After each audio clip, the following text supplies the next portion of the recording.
Hello everybody. So I'm back.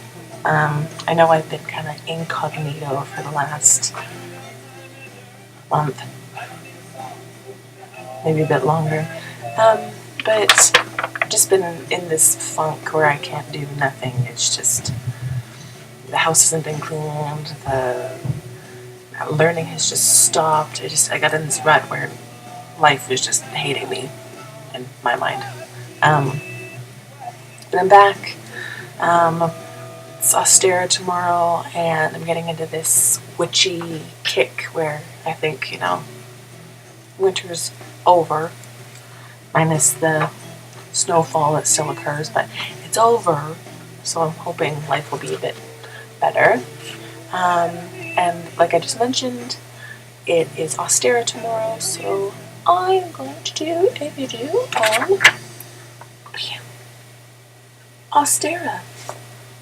I also have a couple other videos that I'm going to do today that I have to redo because I did them and then they won't upload, so I have to redo them.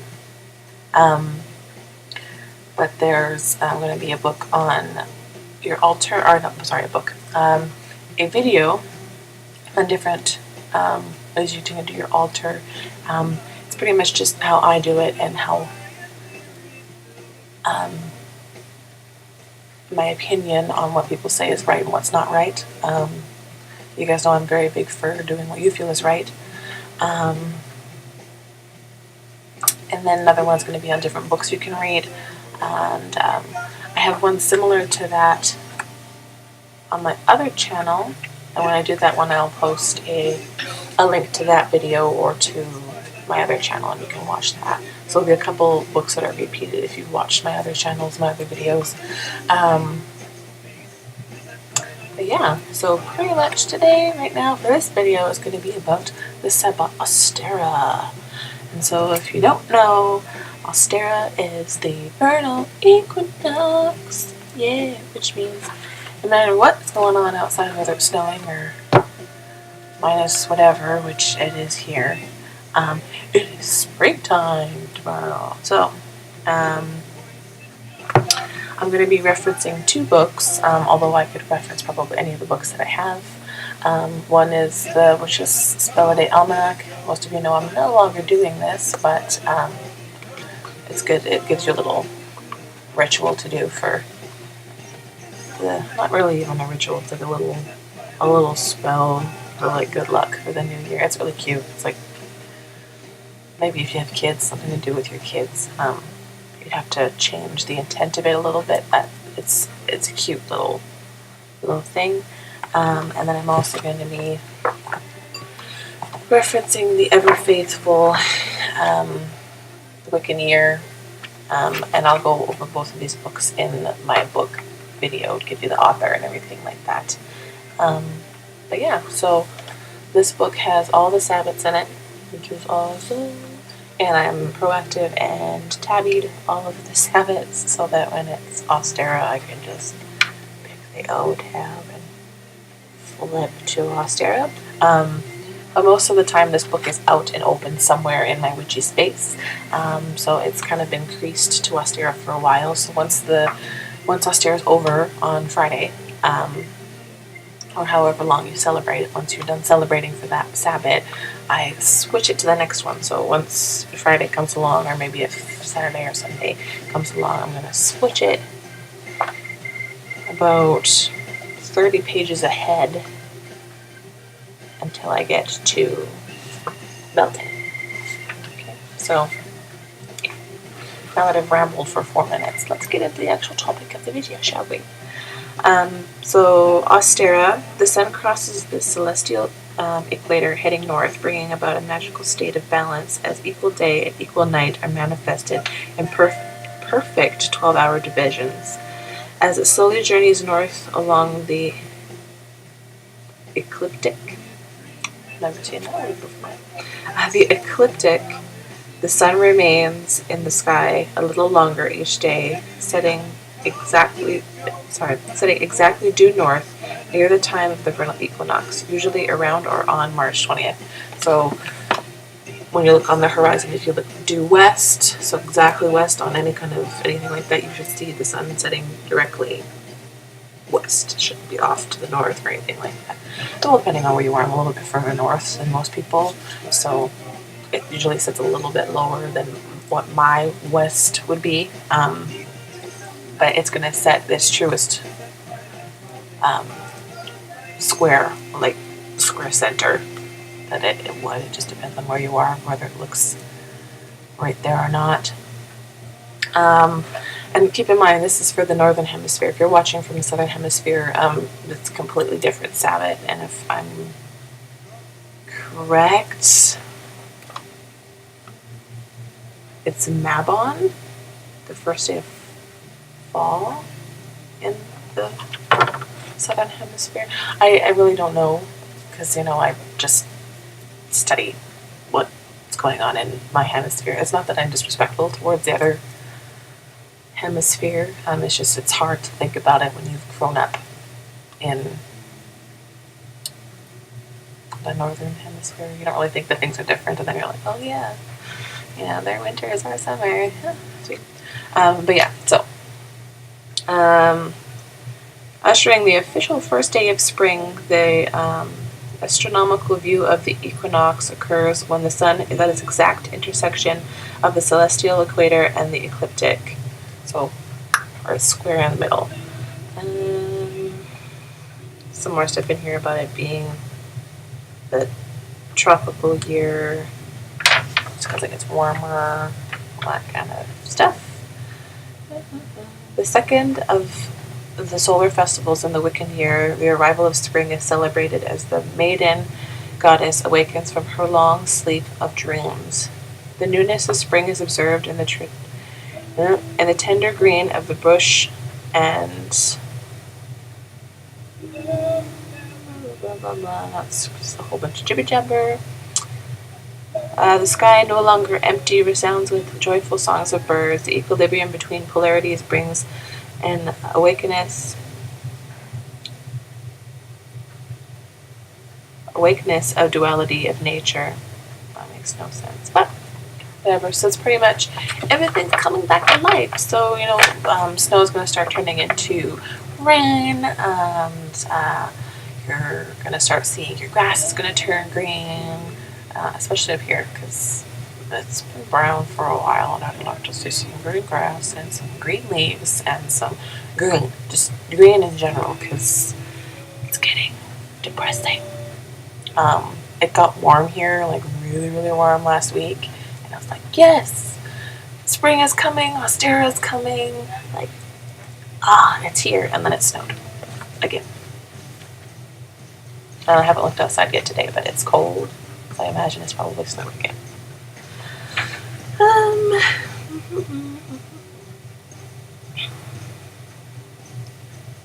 Let's see what else I have to tell about this.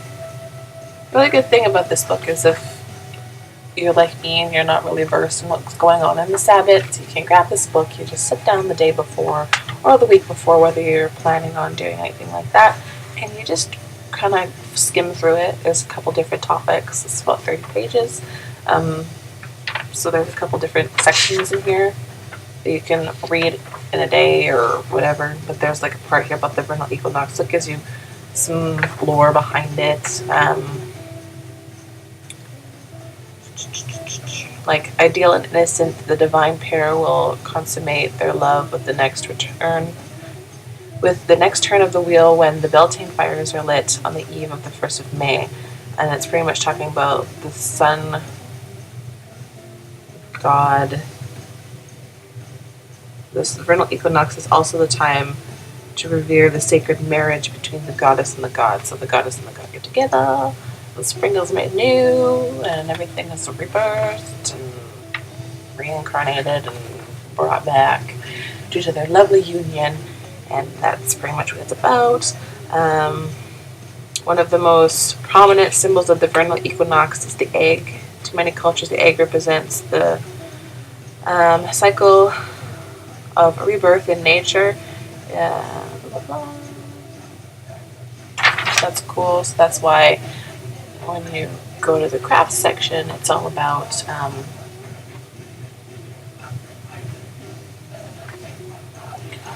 doing eggs, if that makes sense. Sorry, my computer's being weird. Okay, back. But yeah, so then it's got legends and lore, the hare and the moon. It's got a celestial event thing. It normally does every month. It has a celestial type event that goes on within here. This one's called the Bear, the Virgin, and the Herdsman. So it talks about the constellations that are associated with this time of year. Of the zodiacs and stuff. So this one, yeah, the astrological influences, the reign of Pisces and Aries, death and rebirth. So that's in here.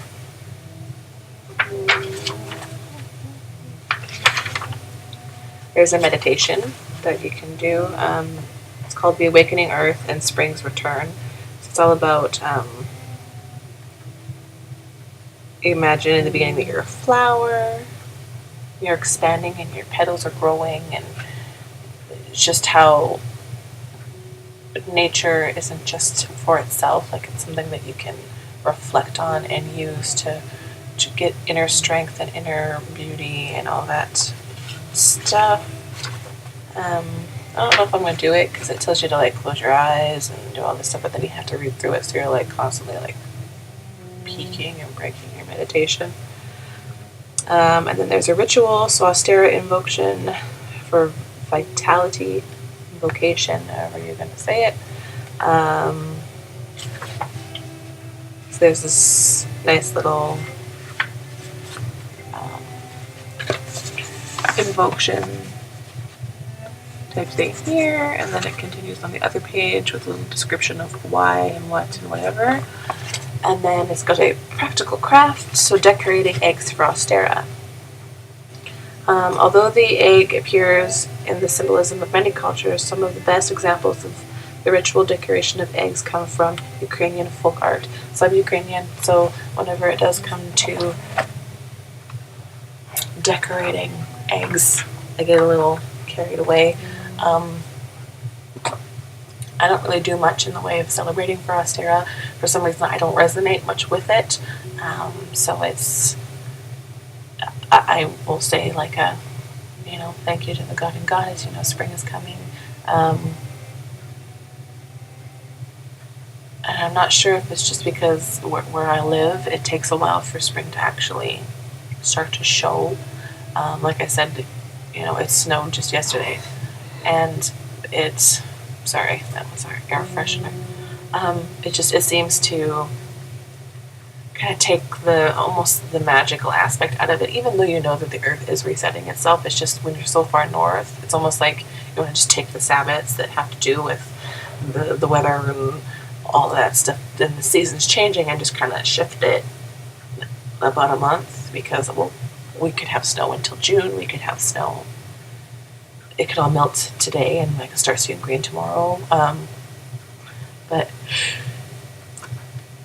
excuse me, it's just kind of hard, and I don't know if it also kind of am not drawn to it because of the fact that Easter was very big and pushed on us in school, and it would be spring break right now, and Easter just seems like a cheap knockoff version of Ostara to me. I don't know. It's just, I don't resonate very much with this Sabbath, even though it's a rebirth of what we practice, which is an earth-based spirituality. I don't know. It's hard to explain, but that being said, I probably will do the spell that I mentioned at the beginning from the Witch's Spell a Day Almanac. So,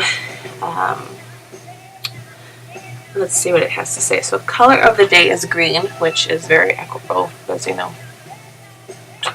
it's spring, rebirth of nature. So, green, which is awesome. And the incense of the day, or the smell, or the herb, or whatever of the day, is apricots. it's pretty cool because it's a very fruity smell.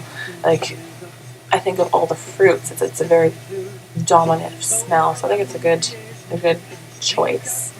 And then this one is called the Rubber Ducky Spell.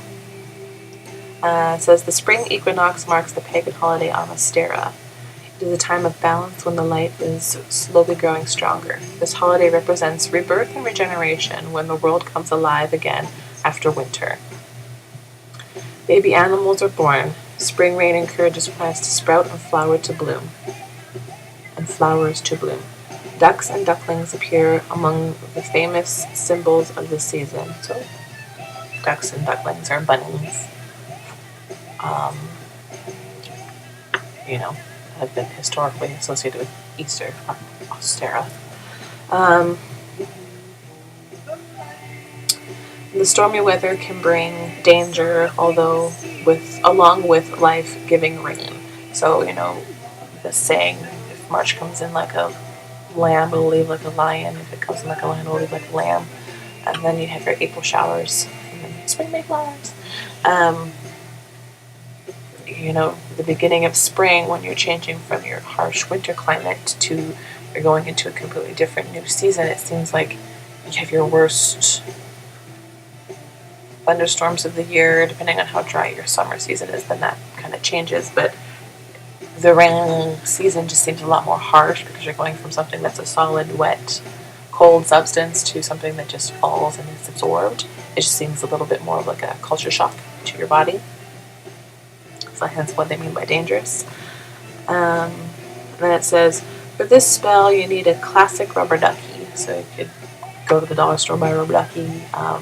You go to IKEA and buy the ones that have like leopard print, whatever. Stay classic, but to each your own. Floated in a bowl of water on your altar. Meditate on the weather. So pretty much what I just said, is why it's harsh, it's good, it's bad, it's bringing life, but it's also kind of stirring things up a little bit.